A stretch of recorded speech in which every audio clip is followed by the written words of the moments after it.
Newton Prado representa para nós lemenses coragem, força, determinação e patriotismo. Ele era, como todo jovem, ele era idealista. O que mais me chamou a atenção foi o patriotismo, a coragem de um jovem a lutar por um ideal. O Newton Prado se por isso um herói, porque ele foi um tenente que, sabendo que ele ia morrer, ele foi contra a ditadura. Muitos lemenses, moradores e turistas que passam aqui pela Praça Rui Barbosa e observam esse busto não imaginam quão importante é esse personagem para a história da nossa cidade e para a história do Brasil. Aqui estão os restos mortais do tenente Newton Cizenando Prado, que participou da revolta do Forte Copacabana no ano de 1922. E essa história começa por aqui.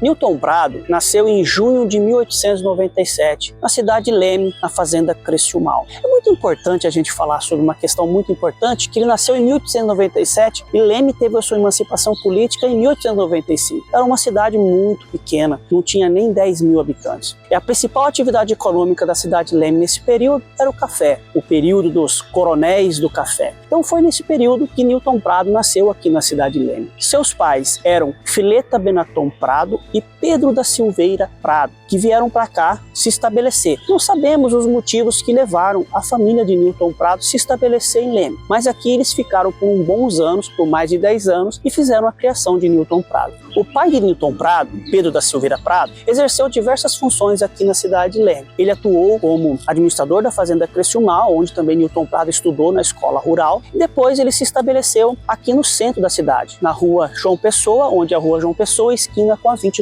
de agosto. Pedro da Silveira Prado se destacou a diversas funções aqui na cidade de Leme e também foi vereador e presidente da Câmara. Não se sabe ao certo os motivos que levaram à mudança da família de Pedro da Silveira Prado para outros locais, que eles moraram em São Paulo e no Rio de Janeiro. Mas, segundo pesquisadores e moradores locais, provavelmente o pai de Pedro da Silveira Prado teve problemas políticos com personagens da nossa cidade. Enquanto Newton Prado esteve em Leme, ele estudou na escola Coronel Augusto César, terminando seu ensino primário, foi coroinha na Igreja Matriz São Manuel, no templo do cônego Ângelo de Assumpção, e também participou da banda de música infantil que existia na nossa cidade. Após o término dos seus estudos, ele mudou-se para a cidade de São Paulo. Não se sabe ao certo, porque ele estudou num seminário, se ele queria ser padre realmente, mas é essas informações que nós temos sobre esse personagem da história da nossa cidade.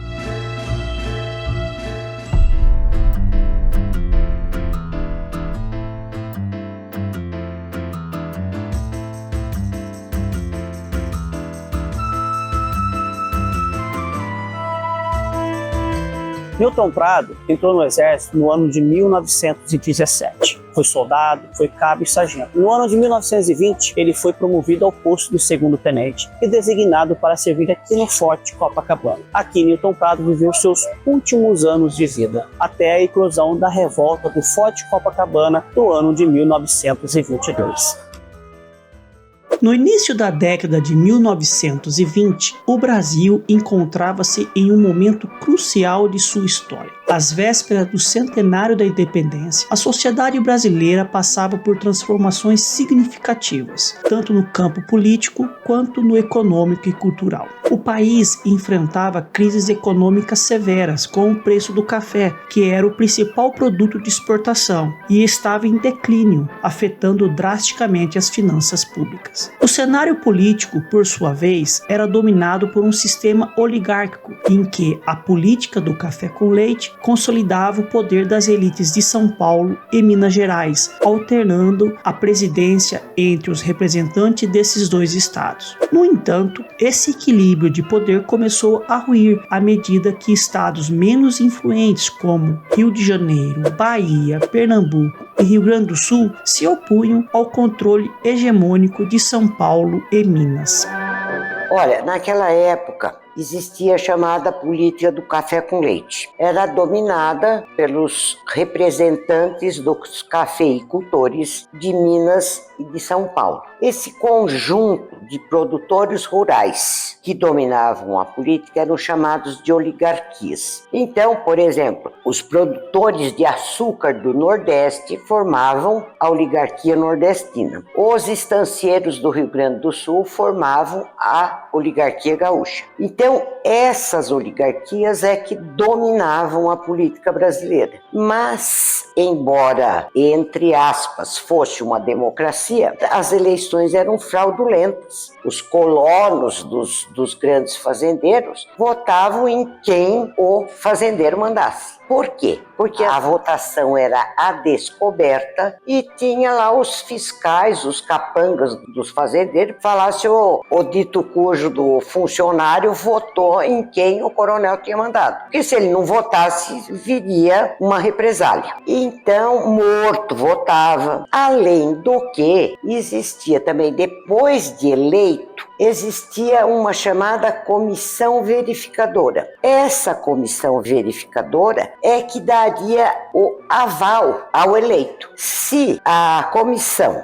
não desse o aval a essa pessoa que foi eleita, ele não podia exercer o mandato. Então era tudo combinado, né? E os tenentes, eles vinham mais das classes médias e eles percebiam que o povo brasileiro era manipulado. Por que era manipulado? Porque a maioria era ignorante. Não existia, assim, uma expansão da alfabetização no Brasil. Eram poucas pessoas que eram alfabetizadas. Então os tenentes achavam que eles é que deveriam conduzir a política e não uma elite econômica que tomava atitudes em benefício dos próprios interesses. Acontece que essa ideia dos tenentes não é que eles aceitassem uma democracia com todos os setores da sociedade governando. Não, eles achavam, eles militares, é que tinham mais conhecimento para governar. Então, se nós analisarmos hoje, eles queriam uma espécie de ditadura, embora fossem eleitos. E aí houve esse embate entre o interesse dos tenentes e da oligarquia e os problemas de eleição do Epitácio Pessoa, que foi assassinado, e depois houve o levante.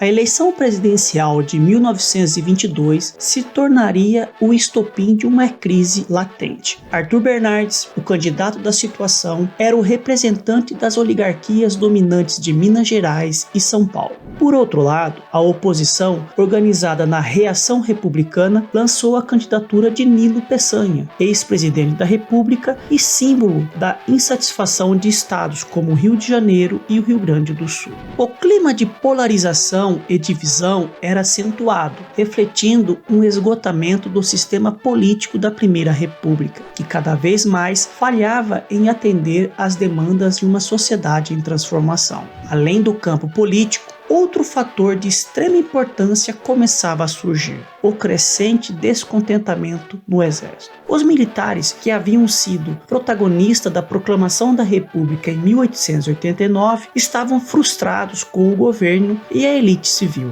A liderança civil do ministro da Guerra, Pandiá Calógeras, e as reformas implementadas pela missão militar francesa nos anos anteriores tinham modernizado o exército, mas também alienado muitos oficiais. Esses jovens oficiais, conhecidos como tenentes, estavam desiludidos com o ritmo lento de ascensão na carreira militar e com o desprezo percebido da elite civil em relação às Forças Armadas. Entre esses tenentes estava Newton Cizenando Prado, que desempenharia um papel fundamental na revolta do Forte Copacabana em julho de 1922.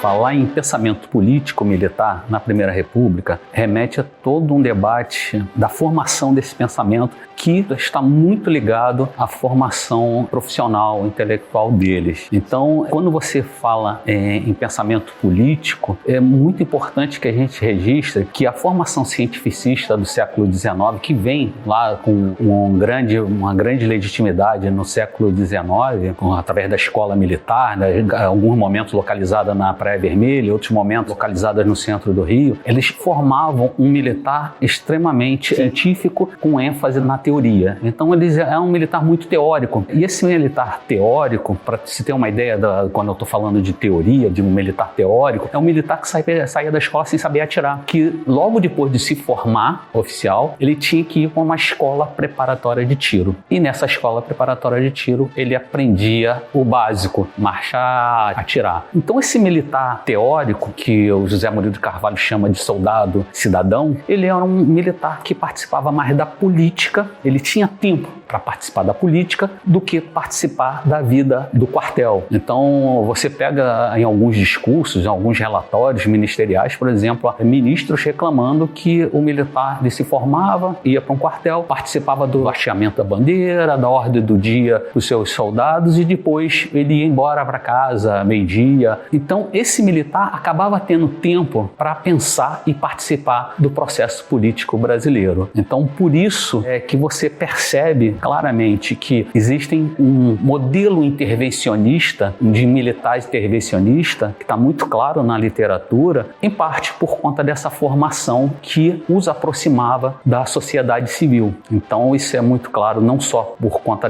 desse modelo chamado cientificista, mas também em que eles eram formados. Normalmente eles eram formados na área de engenharia. Engenharia e artilharia eram duas armas consideradas armas científicas. Pela literatura ela identifica esses oficiais como armas científicas. O que são essas armas científicas? Nós temos que pensar que são campos técnicos que o Brasil não formava, a sociedade civil não formava. Então a primeira universidade de engenharia, que é no centro do Rio, que é a UFRJ, é um desmembramento da Escola de Engenharia Militar. Então a primeira escola de engenharia civil, ela saiu de dentro da Escola de Engenharia Militar. Então você acaba formando um corpo técnico extremamente importante para a formação do Estado e também acaba contribuindo na formação da nação. Então esses oficiais mais técnicos da área de engenharia, de artilharia, estavam sempre participando do dia a dia da sociedade, construindo pontes, ferrovias, nada diferente do passado colonial, onde eles estavam envolvidos na construção das fortificações, na defesa do território através dessas fortificações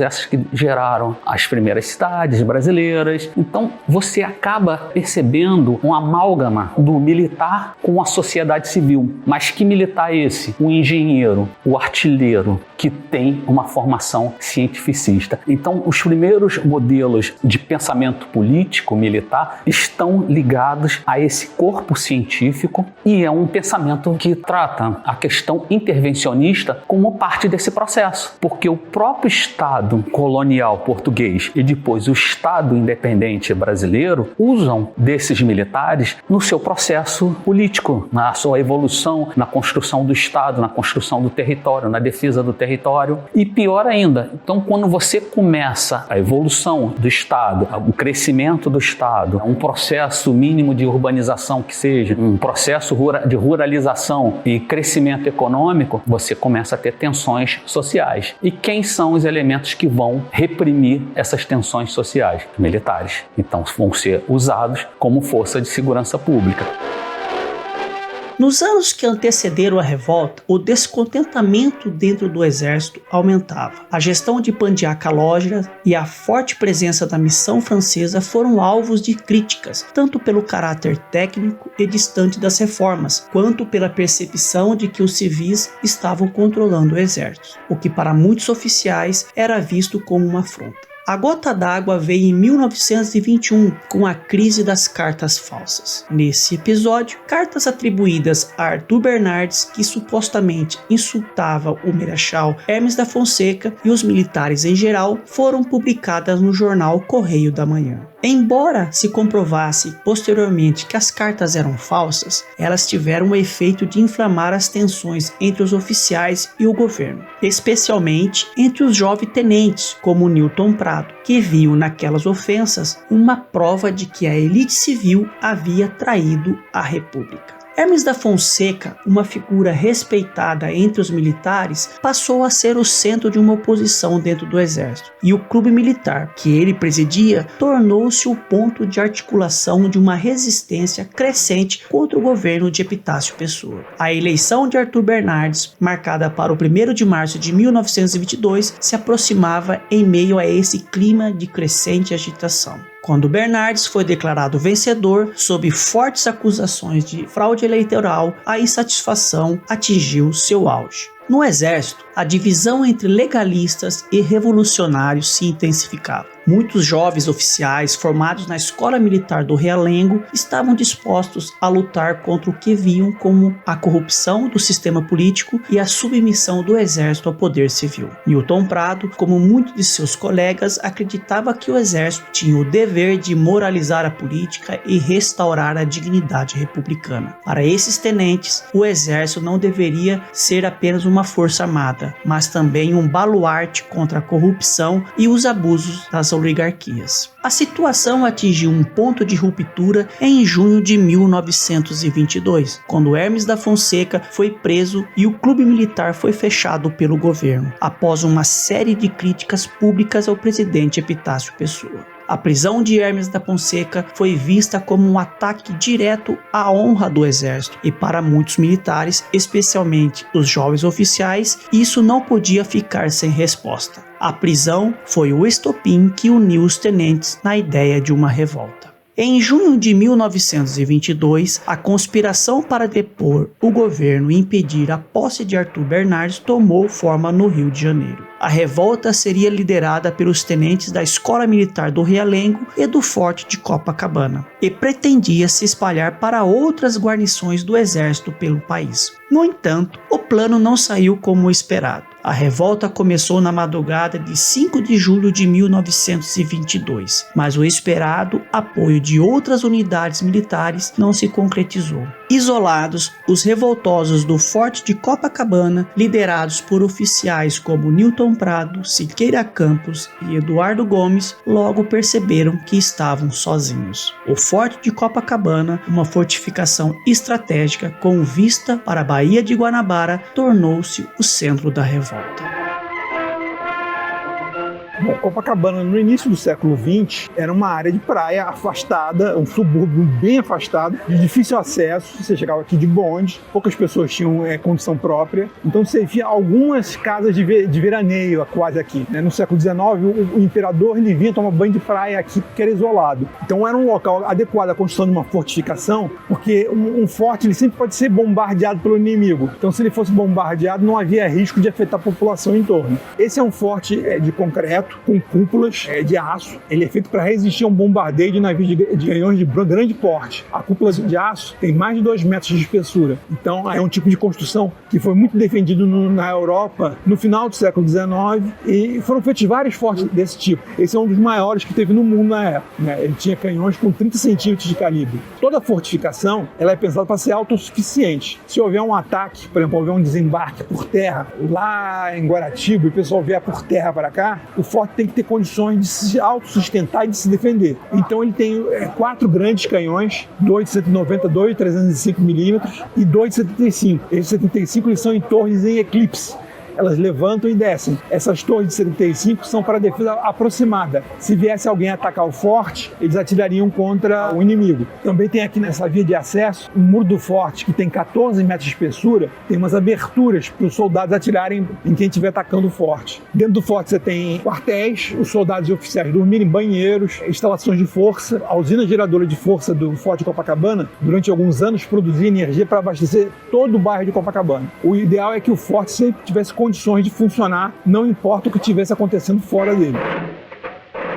Newton Prado e seus companheiros se prepararam para resistir ao cerco das forças legalistas. O plano inicial era mobilizar outras unidades militares na capital, mas a maioria dos oficiais superiores permaneceu leal ao governo e a revolta ficou restrita ao Forte de Copacabana. O governo reagiu rapidamente, mobilizando tropas e iniciando o bombardeio ao forte. As forças terrestres, apoiadas pela artilharia e pela marinha, começaram a cercar os revoltosos. encouraçados como São Paulo e o Minas Gerais foram posicionados para bombardear a fortificação. A situação para Newton Prado e seus companheiros tornava-se cada vez mais desesperadora. O número de soldados no forte era pequeno e suas defesas estavam rapidamente se desgastando sob o fogo pesado do governo. Mesmo assim, os tenentes no forte se recusaram a se render. Para eles, aquela batalha não era apenas uma questão de sobrevivência, mas um gesto de desafio contra o que viam como um governo corrupto e ilegítimo. O bombardeio ao forte continuou por dias e quando ficou claro que a derrota era iminente, os tenentes decidiram que não se integrariam sem lutar. Bom, o forte, os canhões estão instalados em cúpulas giratórias. Eles podem atirar para em todas as direções, inclusive em direção da cidade. Chegou a haver disparos feitos contra a cidade. E contra outro forte do exército, que é o forte do Duque de Caxias, que fica aqui atrás, ele acertou e matou 4 pessoas. Acertou o refeitório dele. Também disparou contra o quartel-general do exército. A cidade era um canhão muito grande, com uma granada explosiva muito forte. Podia causar um impacto na população civil muito grande. Ele colocava a cidade a refém do forte. Então quem controlasse as fortificações aqui tinha um poder de barganha muito grande. Por sorte, o bombardeio foi reduzido, porque a revolta começou com muita gente, vieram muitos soldados se juntar aos rebeldes, mas a rebelião foi, de certa forma, limitada. Era para ser uma rebelião da guarnição do Rio de Janeiro. Acabaram se levantando apenas a Escola de Aviação e o Forte Copacabana. Como não houve adesão, os que tinham vindo aqui para o Forte acabaram desistindo, indo embora. Chegaram a haver 342 pessoas aqui, no final eram 19. No dia 6 de julho de 1922, o grupo de oficiais e soldados decidiu realizar um ato simbólico de resistência. Eles cortaram a bandeira brasileira em pequenos pedaços, um para cada homem, simbolizando sua lealdade à pátria. Ao meio-dia, Newton Prado e outros 17 companheiros deixaram o Forte Copacabana e marcharam pela Avenida Atlântica em direção às tropas legalistas, dispostos a enfrentar o inimigo em uma última batalha. Essa marcha, conhecida como a Marcha dos 18 do Forte, tornou-se um dos momentos mais icônicos da história militar brasileira. Newton Prado estava à frente do grupo, demonstrando a coragem e a determinação que o havia caracterizado durante a revolta. Para Newton Prado e seus companheiros, a batalha final seria um ato de sacrifício pela pátria e pelos ideais republicanos. O pequeno grupo, armado apenas com fuzis e pistolas, marchou pela praia de Copacabana sob o olhar atento e curioso dos civis, que testemunharam o que parecia ser uma marcha para a morte. Quando chegaram à altura da praia, os revoltosos foram recebidos com fogo intenso das tropas legalistas, que estavam em posição numérica e estratégica em vantagem. O tiroteio foi brutal e implacável. Newton Prado e seus companheiros resistiram o quanto puderam, mas um a um foram sendo abatidos. Newton Prado, gravemente ferido, continuou lutando até não poder mais, sendo levado ao hospital e morrendo por complicações dos ferimentos sofridos. Apenas 2 dos 18 do Forte sobreviveram, Siqueira Campos e Eduardo Gomes, ambos também feridos. A revolta do Forte Copacabana, embora militarmente derrotada, tornou-se um marco na história do Brasil. Newton Cisenando Prado e seus companheiros, conhecidos como os 18 do Forte, foram levados à condição de mártires da luta contra a corrupção e a dominação oligárquica. A resistência final na praia de Copacabana foi vista como um símbolo de bravura e sacrifício pela pátria. Os ideais que Newton Prado e os tenentes defendiam, moralidade, justiça e um exército leal aos princípios republicanos, inspirariam movimentos militares nas décadas seguintes. O movimento tenentista, iniciado em 1922 com a Revolta do Forte, continuaria a desafiar a ordem política na Primeira República nos anos seguintes. Outros levantes, como a Revolta Paulista de 1924 e a Coluna Prestes, fariam eco ao mesmo ideal de moralização e reforma política, culminando na Revolução de 1930, que finalmente pôs fim à Primeira República e trouxe Getúlio Vargas ao poder. Newton Cisenando Prado pode ter caído no campo de batalha, mas sua memória e seu legado perduraram como um exemplo de integridade, coragem e patriotismo. Para Newton Cisenando Prado e seus companheiros, a revolta do Forte de Copacabana não foi apenas uma luta armada, mas uma batalha moral para a alma do Brasil. Seus nomes ficaram gravados na história como heróis de uma causa maior, e sua luta pela renovação política e pela justiça permanece como um marco da busca por um Brasil mais justo e honesto. Após a morte de Newton Cisenando Prado, muitas homenagens foram feitas à sua memória. Na cidade de Leme, temos diversas homenagens no decorrer dos anos. Em Leme, nós tivemos a inauguração do busto, em homenagem a Newton Prado na década de 1930, a criação da Escola Newton Prado, na década de 60, a transladação dos restos mortais para a cidade de Leme, a criação da Semana Newton Prado e a criação da Medalha Newton Prado, a maior honraria da cidade de Leme.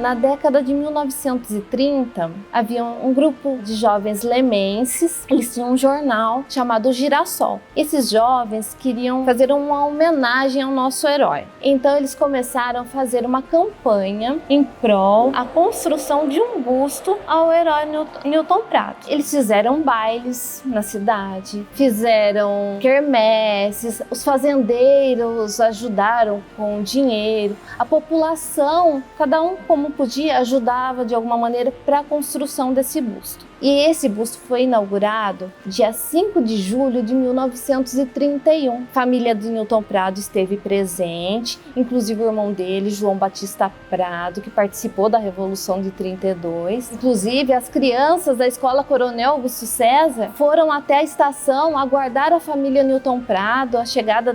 Fizeram uma recepção muito bonita para a família Newton Prado. Foi uma inauguração muito importante para a cidade na época. Em 1968, dois jovens lideraram uma campanha para fazer o translado dos restos mortais de Newton Prado para Leme. Foi o Jacir Lombardi e o senhor João Mancini. E eles conseguiram trazer os restos mortais no dia 25 de agosto, no Dia do Soldado, de 1968. Foi liderado pela Polícia Rodoviária, veio pela Via Anhanguera, chegando aqui em Leme, foi feito um velório simbólico no tiro de guerra, uma missa também foi feita e Newton Prado foi enterrado na Praça Rui Barbosa, onde está situado o busto dele, no dia 1º de setembro de 1968. Também houve uma grande movimentação na cidade, a população participou nessas honrarias. No centenário da morte de Newton Prado, nós, instituições públicas e privadas, alguns lemenses também participaram de uma homenagem ao Newton Prado. Então foi organizado vários eventos nessa semana. Teve homenagem no tiro de guerra, foi feita uma homenagem no busto do Newton Prado, uma missa. Os sobrinhos netos de Newton Prado participaram também. Houve homenagem na escola Newton Prado. Nós aqui no museu fizemos também uma exposição em homenagem a ele. Fizemos também um vídeo com 50 fatos históricos de Newton Prado e também fizemos um encontro dos medalhistas Newton Prado.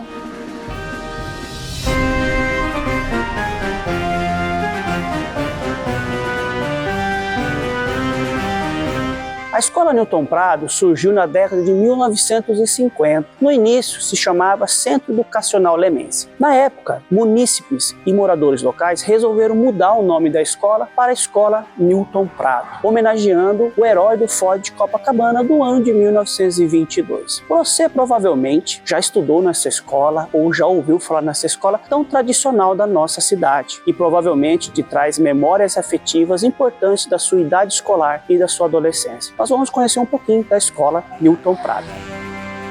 Na década de 40, as pessoas que queriam estudar aqui em Leme, elas faziam o Grupo Coronel Augusto César e tinham que estudar ou em Pirassununga ou em Araras. Existia, assim, uma quantidade de alunos muito grande, uns iam de trem, outros iam de ônibus, as estradas eram de terra, então era uma vida muito difícil e eles queriam que se conseguisse um ginásio para Leme. Quer dizer que nos fins dos anos 40, eles eles conseguiram que fosse criado um ginásio e que começou a funcionar no Grupo Coronel Augusto César no período da tarde. Chamava-se Ginásio Estadual de Leme. Então, ele funcionou ali de 49 a 56. Em 57 já foi transferido para o atual prédio da escola que hoje se chama Newton Prado. Então, como surgiu esse prédio? Diante da necessidade de ter um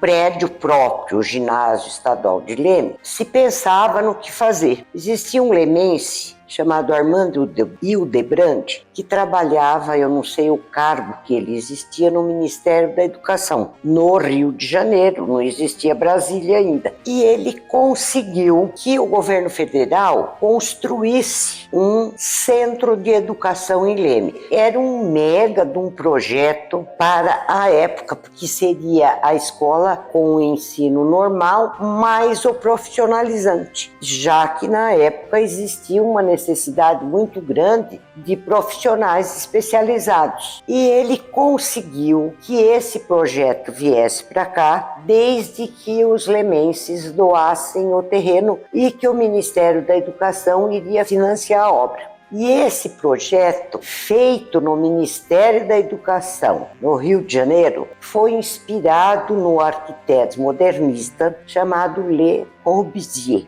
Por quê? Porque o Le Corbusier veio para o Brasil e foi no Ministério e expôs quais eram as ideias dele a respeito de uma escola integrada à natureza, onde os alunos não ficassem fechados numa sala, mas que eles tivessem a visão do lado de fora, onde eles poderiam ver a paisagem, ver árvores, ver pássaros e, na época, também era novidade o concreto aparente. Então, nós tivemos uma puxa-sorte de conseguir que esse projeto viesse para cá. E os governantes locais, o prefeito, que era seu Piti Arraes, e o secretário da Educação do Estado de São Paulo, ajudaram nesse projeto. Só que depois o Armando Hildebrand, eu acho que saiu do Ministério da Educação e o governo federal não mandou mais dinheiro. Então precisou se criar uma sociedade dos amigos do Newton Prado. Por quê? Aí já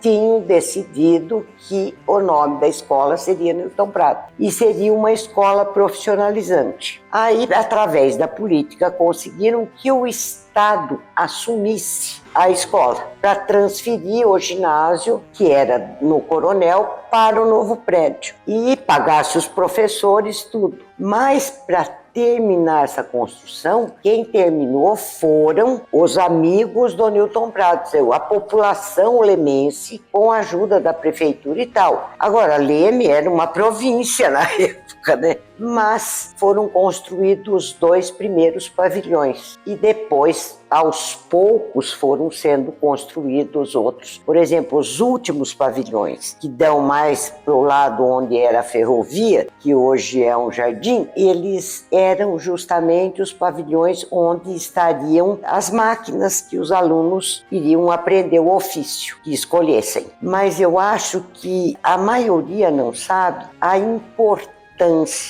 dessa arquitetura em Leme, inspirada num arquiteto de renome internacional, que era o Le Corbusier.